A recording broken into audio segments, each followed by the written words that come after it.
Les experts de l'IMO, le débat. Et à mes côtés, Brice Cardi, le président du réseau L'Adresse. Bonjour Brice. Bonjour Marie, bonne année. Et bonne année Brice, et bonne année aussi à Sandrine Alonier, la porte-parole de Vous Financer. Bonjour Sandrine. Bonjour Marie. Bon, vous êtes là tous les deux. D'abord, vous vous connaissez bien, donc comme ça sera bien fluide. Et puis surtout, vous êtes extrêmement complémentaires tous les deux, puisque sans Sandrine, j'ai pas de Brice, et sans Brice, j'ai pas de Sandrine. Pourquoi ? Parce que j'ai quelqu'un qui va me vendre des logements, et j'ai quelqu'un qui va aller me le financer, ce logement. On va comment ? Alors, la poule ou l'œuf Honneur à Sandrine, évidemment. Ça se passe comment côté crédit ? On va pas se mentir, moi j'ai vu votre communiqué chez Vous Financer il y a quelques jours là. Bon, on est toujours avec des taux d'intérêt qui sont convenables, mais cette petite remontée est quand même bel et bien engagée. Oui, la remontée est bel et bien là, surtout que depuis 2-3 jours, on a reçu de nouveaux barèmes bancaires et c'est comme à l'inverse des températures qui se refroidissent. Les taux, eux, ont plutôt tendance à chauffer et on a encore une grande banque nationale qui a augmenté ses taux de 0,10. Donc là, vraiment, en ce début d'année, au mois de janvier, les 3/4 des barèmes bancaires sont orientés à la hausse, avec des hausses en moyenne de 0,10. Alors, c'est pas de nature à décourager l'achat immobilier, puisque 0,10 de plus pour un crédit de 200 000 euros, ça fait 10 euros de plus par mois sur 20 ans. Donc, c'est pas bloquant. Ça qui va complètement bloquer le projet. Mais en tout cas, voilà, on commence l'année avec quand même ces hausses de taux qui sont inévitables dans le contexte actuel, c'est-à-dire un contexte d'instabilité politique, d'instabilité budgétaire. C'est vraiment l'échec du vote de cette loi et du budget qui a entraîné cette situation dans laquelle on est actuellement. Alors vous dites plus 0,10, bon, on part d'où ? Donc là, l'idée c'est quoi ? C'est 3,40, c'est ça, sur 20 ans ? Voilà, là on est en moyenne à 3,20% sur 15 ans, 3,40 sur 20 ans et 3,60 sur 25 ans. C'est 0,10 de plus que la même année, que l'année dernière, au même moment. Donc voilà, c'est une hausse limitée, mais ce qu'on souhaite, c'est évidemment qu'elle le reste et que pour les prochains mois, on reste quand même à des taux inférieurs à 3,8 sur 20 ans. 3,40, c'est une moyenne, là, sur 20 ans. C'est quoi votre flop et votre top ? Alors, les taux les plus bas qu'on peut obtenir actuellement, c'est des taux à moins de 3%. On peut Il y a encore des taux à moins de 3% sur 20 ans. On peut encore emprunter à 2,95. Moi, je peux emprunter à 2,95 sur 20 ans. Peut-être pas, Marie. On est vraiment sur des très hauts revenus avec beaucoup d'apports personnels. C'est nul de me dire ça. Donc, je vous le souhaite. Je pense qu'on pourra vous trouver la solution chez Vous Financer. Non, ça reste quand même des situations exceptionnelles. Sinon, voilà, déjà un taux entre 3 et 3,20 sur 20 ans, ce sont les taux les plus bas. Et puis, sur des profils un peu moins bons, on peut aller à 3,8. C'est moi ça, voilà. Ou pas alors? Donc vraiment, voilà, là-dessus, on peut encore quand même avoir des taux proches de 3%. Et il y a toujours nos fameux petits trucs bonifiés et tout, quand même. Oui, ça c'est vraiment la bonne nouvelle. En fait, ce qu'il faut comprendre, c'est qu'on est dans une démarche où les banques n'ont pas d'autre choix que d'augmenter leurs taux à cause de la hausse des taux d'emprunt d'État, mais elles ont la volonté de prêter en 2026 autant qu'en 2025. Et du coup, pour ça, elles sont obligées, par le jeu de la concurrence interbancaire, de pratiquer des taux globalement qui restent quand même attractifs. Et c'est aussi pour ça que pour capter les clients qui les intéressent, comme les primo-accédants, elles font leur prêt à taux bonifié, mais on y reviendra peut-être. Bon, donc on l'a bien dit, là, le crédit, c'est quand même votre moteur. Sandrine, c'est votre moteur, Brice. Pour l'instant, ça allait mieux du côté des taux. Là, il y a cette incertitude. On a terminé l'année 2025 comment ? Et précisément, face à cette menace d'une petite hausse des taux, comment se démarre 2026 ? Alors avant de parler de 2026, on va en effet revenir sur 2025. À l'instar de ce que vous venez de dire, c'est qu'en effet, clairement, les banques, ce sont les banques aujourd'hui qui font un peu la pluie et le beau temps. Et ce qui s'est passé sur 2025, c'est un marché clairement qui a repris des couleurs, mais des couleurs un peu en demi-teinte. On a sondé le réseau L'Adresse et clairement 75% d'entre eux ont répondu que ça avait été un marché qui avait été plus dynamique que 2024. Ce qui n'était pas, sans doute, très compliqué vu... Quand même, je trouve que parfois vous boudez un peu votre plaisir. 940 000 ventes en 2025. Oui, mais c'est 10% de volume supplémentaire, mais ramené et comparé à une année qui était catastrophique. Quand je dis en demi-teinte, c'est, selon ce que nous ont dit nos associés du réseau L'Adresse, en dents de scie. On a eu un très bon premier semestre, notamment janvier 2025, qui, rappelez-vous, j'étais venu ici le dire, on a eu une reprise de marché clairement assez dingue, avec une reprise notamment sur le financement. Je reviens encore sur le financement, tant mieux que Sandrine soit avec nous. Le financement, notamment des appartements familiaux, est essentiellement dû au fait de revenir sur une normalité concernant l'apport. Ouais. C'est l'apport 2023-2024, parfois à plus de 30%, qui a clairement c'était dingue, grippé le marché pour ces biens. Mais c'était la preuve que les banques n'avaient pas forcément envie.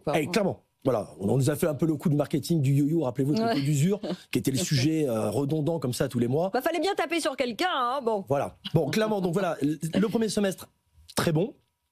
À partir de l'été, un peu bizarre, et on a eu une rentrée 2025 à l'image un peu de l'automne qui a commencé un petit peu à se faner, et notamment avec les taux qui, sans vouloir faire un mauvais jeu de mots, ont fait le yo-yo. Tout à l'heure, Sandrine disait 0,10, en effet, c'est pas grand-chose. Mais 0,10, quand vous vous adressez côté acquéreur, et c'est toute la subtilité, parfois le paradoxe, que nous on a en tant qu'agent immobilier, on doit défendre les intérêts et convaincre un acquéreur d'y aller, et un vendeur de lui expliquer que c'est le bon moment. 0,10 pour un acquéreur sur un prêt à 250 000 euros, c'est que 10 euros par mois, donc c'est rien. Mais pour le vendeur, c'est parfois 5 000 euros de moins dans sa poche. Donc sur une acquisition à 300 000 euros, 5 000 euros parfois c'est ce qui peut Mais c'est important ce que vous dites, Brice, parce qu'il y a cette corrélation, et c'est pour ça que vous vivez l'un avec l'autre aussi.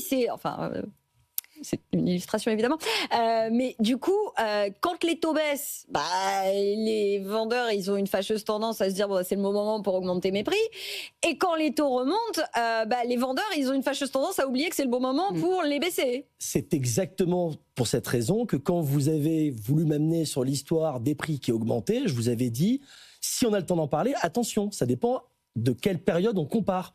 Aller expliquer à quelqu'un que les prix ont augmenté en 2025 qui a acquis un bien en 2021 et 2022, vous allez voir comment il va vous recevoir. Aujourd'hui, on a oui, mais encore enfin, des biens... bon, pardon, mais Brice, à chaque fois, vous me relancez pas là-dessus, Brice. Non. Parce que celui qui a acheté en 2021-2022, sauf nécessité, parce que séparation, perte d'emploi, décès, tout ce que vous voulez, les fameux 3D, la machin, ok, mais normalement, on garde pas un bien immobilier sur 3-4 ans, hein, normalement, un bien immobilier. Et il faut quand même rendre hommage aussi à vos concurrents. Je sais que vous êtes tous amis dans le secteur. Century 21, qui avait aussi publié ces données cette semaine comme l'adresse, disait si on compare à 2019, qui est selon eux la dernière année normale, celle d'avant le Covid, finalement, quand on regarde à l'échelle nationale, les prix, ils ont augmenté. Entre aujourd'hui et il y a 6 ans, les prix sont plus hauts aujourd'hui qu'il y a 6 ans. J'entends, mais les aléas dont vous parlez, surtout dans une région comme à Paris, les divorces par exemple, les séparations, ça comporte et ça représente beaucoup de gens. Non, mais on est d'accord. On est d'accord. Et quand vous avez fait 1 200 000 transactions post-Covid pendant 2 années d'affilée, bah finalement, sur le volume, ça fait un paquet de personnes. Oui, mais est-ce que c'était pas la normalité? Pas la normalité, mais la normalité. Non, ça, je suis d'accord. Toujours est-il que voilà, l'idée, c'est d'aligner les planètes. Et c'est aussi pour cette raison que, moi, c'est ma vision et mon explication. Je pense que ce deuxième semestre, rappelez-vous, à la rentrée de septembre, on en revient sur des échanges qu'on a avec Sandrine, avec des banques qui avaient encore besoin d'aller capter de nouveaux clients, souvent les primos, les fameux, qui sont enfin revenus sur le marché. Et ceux qui, eux, avaient besoin de rentabiliser leur score, eh bien, il y en avait certains qui faisaient encore des taux extrêmement compétitifs, d'autres, clairement, l'inverse. Et c'est en ça que je reviens sur les 0,10. Alors 0,10, c'est pas grand-chose. Mais à partir de 0,20 ou à partir de 0,50, je peux vous dire que c'est ce qui empêche beaucoup de transactions. Pour justement être capable de trouver les bons arguments pour convaincre l'un et l'autre d'y aller. Oui, sauf que je suis désolée, j'insiste et je vous lâche pas, Brice, là-dessus. Les prix, ils ont quand même réaugmenté en 2025. Oui. Attendez. Je dis oui. 2025, c'est-à-dire ils ont augmenté, oui, 2025 sur 2024. Oui. Et par rapport à 2019, si vous voulez, on peut s'amuser. Certes, pas par rapport à 2021, mais... Je suis un peu plus réservé sur 2019. Non, mais ce que j'essaie de vous dire, enfin de vous faire dire, parce que je suis vraiment vilaine, c'est qu'il y a quand même un vrai sujet. On a accusé Sandrine et ses amis banquiers de tous les maux et d'être responsables de cette menace qui plane sur cette reprise du marché. N'empêche que l'autre menace, c'est la gourmandise des vendeurs. Là, c'est gourmandise. Je le dis gentiment quand même. Non, d'arriver à faire comprendre, c'est compliqué pour un vendeur. Oui. Il a son voisin qui a acquis ou qui a vendu un bien en 2021-2022 sur le haut du panier. Il vient vous voir, lui expliquer l'espère. Mais quand on vend, on rachète. On a tout intérêt aussi à se dire que derrière, on rachètera moins cher. Mais ça dépend les raisons de votre mutation. Et on en revient sur des raisons. Aujourd'hui, très clairement, on fait des ventes de projets.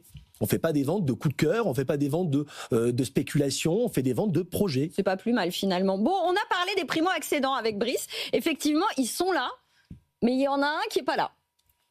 Il y en a un. Ah, elle n'a pas trouvé. L'investisseur locatif. Bien sûr, oui. Bien sûr qu'elle a trouvé, évidemment. Non. Ce qui est intéressant, c'est que sur la première partie de l'année 2025, on a eu un très fort retour des primo-accédants parce qu'ils avaient, c'était les plus pénalisés par l'année 2024 et ces montants d'apport importants.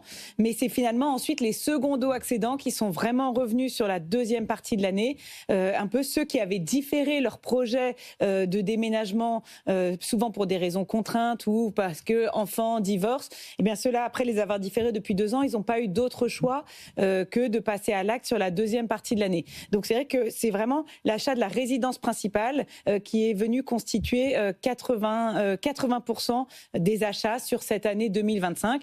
Donc là, c'est pour ça que je rejoins Brice sur ces achats de nécessité, plus que ces achats d'opportunité, mais avec donc ce retour quand même des primo-accédants qui représentent maintenant plus de 55% des nouveaux crédits.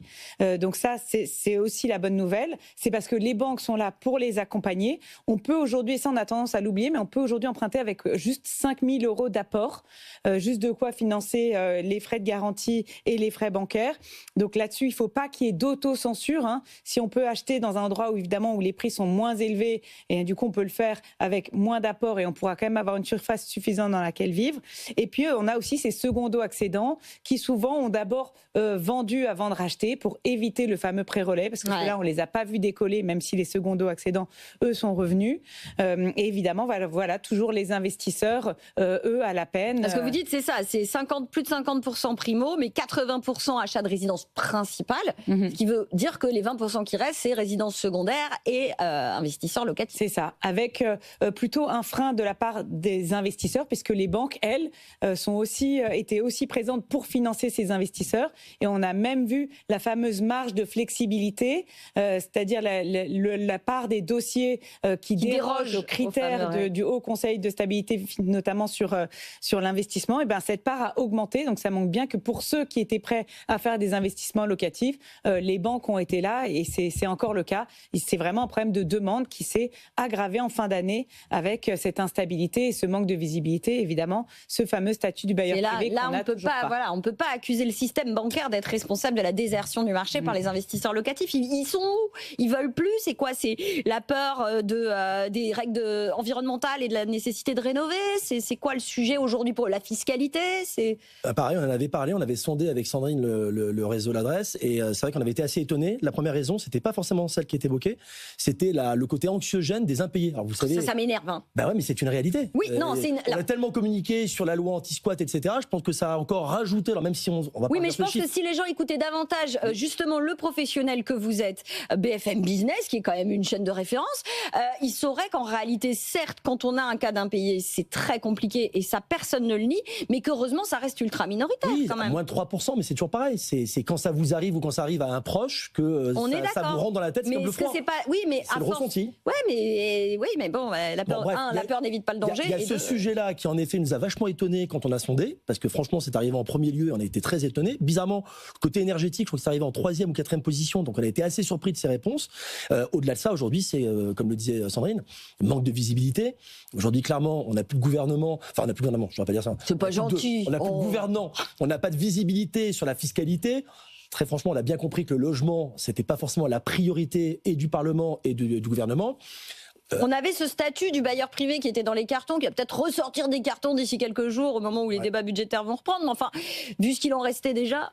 Il y a un point positif dans le négatif. Vous connaissez mon éternel optimiste, donc l'idée c'est 2026, on repart de plus belle, c'est qu'à défaut d'être beaucoup moins nombreux, et c'est ce qui nous manque aujourd'hui pour un marché ultra dynamique, leur profil est très intéressant. Pareil. De ces investisseurs, vous dites? Ils sont jeunes. Les seuls qui restent, ils sont jeunes. C'est bien les jeunes. Ils sont jeunes. Aujourd'hui, moi, ce qui me plaît dans les retours qu'on a du terrain, c'est les primos qui s'engagent plus vite et de meilleure manière en disant clairement demain ça sera pas forcément mieux, que ça soit les taux ou le climat politique national et ou international, et parfois les mêmes quand ils investissent. Je me suis même amusé à appeler ça les primo-investisseurs. On a 2 types de jeunes qui investissent et c'est assez intéressant à souligner. Les premiers que j'appelle les nomades. Donc là, on n'a rien inventé avec le Covid, on a accéléré le côté télétravail, travail à distance. Ouais. Ceux qui disent aujourd'hui j'habite à Nice, est-ce que demain je vais aller à Paris, j'en suis pas sûr, est-ce que je vais à Lyon, et en gros qui investissent, et souvent soit par recommandation amicale ou familiale, et qui investissent un logement alors qu'eux-mêmes sont locataires. Ouais. Donc ça c'est une première tendance qu'on a su souligner et relever auprès du réseau. Et le second, ce sont les personnes qu'on appelle les tanguistes. Alors les moins jeunes n'auront pas la référence, mais celles et ceux... quand même les moins jeunes, les plus jeunes n'ont pas la référence. Et ça, c'est parce qu'on fait plus... Ils vivent encore chez leurs parents, quoi. On fait plus d'études. Au-delà des études, finalement, on a pris le goût d'être bien chez ses parents, puis la relation intergénérationnelle est plus du tout celle celle que nous on a connue quand on était plus jeune. Et puis finalement, on prend un premier job et on reste encore chez ses parents. Et puis à un moment, on se dit, il faut quand même que je prévoie mon avenir. Il faut que je prévoie demain si je dois acheter, j'aurai peut-être un manque d'apport. Et là, on a aussi beaucoup de gens qui sont donc chez leurs parents et qui ont investi dans la pierre. Donc la morale de l'histoire, c'est que c'est quand même rassurant de se dire qu'avec une époque où on parle plus que jamais d'IA, crypto-monnaie, où les choses évoluent dans le monde à une vitesse grand V, de savoir qu'aujourd'hui, nos jeunes d'aujourd'hui et de demain croient à cette valeur refuge qu'est la pierre, c'est plutôt rassurant. Brice, c'est peut-être aussi leur seule solution, parce que parfois, ils sont juste pas assez pourvus pour être propriétaires de la ville où ils habitent, en fait, aussi. Oui, il peut y avoir ça avec la hausse des prix dans les villes moyennes et les grandes villes. Mais ce qui est aussi intéressant, et pourquoi on a ces jeunes, notamment, qui rentrent jeunes sur le marché immobilier, c'est parce qu'eux n'ont pas connu les taux à 1%. À l'époque, ils n'avaient pas les moyens d'acheter, ils n'étaient pas encore dans la vie active. Et du coup, des taux à 3,5% leur paraissent totalement raisonnables. Donc, énorme pour ceux parce qu'ils n'ont pas connu les taux à 1%. Alors que les secondos accédants qui, eux, doivent lâcher un taux à 1% pour racheter avec un taux à 3%. Les secondos accédants, je trouve bien sympa avec eux, parce que quand même, ça fait que 10 ans que je traite ces sujets-là. Pardon, mais ils n'ont pas duré très longtemps, les taux à 1%. Donc il va falloir arrêter, s'en remettre à un moment donné. On s'est remis du Covid. Il va falloir se remettre des taux à 1%. Enfin, Marie, entre 1 et 4%, il s'est passé 3 ans. On est passé de 1, après on est passé à 2. D'accord, mais ça n'a pas duré très longtemps. Historiquement, la période des taux à 1%, elle est quand même assez brève. Et donc, c'est pour ça que sur le long terme, des taux à 3,5%, ça paraît des taux totalement raisonnables, voire même attractifs pour ces jeunes qui arrivent sur le marché et qui veulent de toute façon acheter. Et en plus, comme ils ont le prêt à taux zéro, parce que ça a été quand même la vraie bonne nouvelle de l'année 2025, ça a contribué aussi au retour des primo-accédants, au développement de nouveau du secteur de la maison individuelle et aussi du logement neuf pour la partie évidemment accession et non pas investissement. Mais donc avec ça et tous ces prêts aidés, finalement on arrive avec des taux moyens aux alentours de 2%. Ouais, pour les jeunes, vraiment il y a quand même pour les jeunes, il y a vraiment de quoi faire, plus les prêts Action Logement. Donc pour les jeunes dans le neuf, donc il va falloir maintenant développer l'offre aussi pour les moins jeunes. Merci les banques.